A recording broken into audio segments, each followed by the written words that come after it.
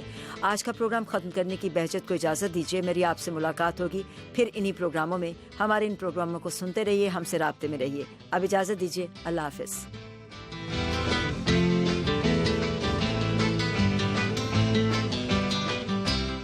اس programme میں جو نقطہ نظر پیش کیے گئے وہ خالصتاً ہمارے مہمان شرکا کے تھے اور وہ وائس آف امریکہ کے موقف یا امریکی حکومت کی پالیسی کی نمائندگی نہیں کرتے.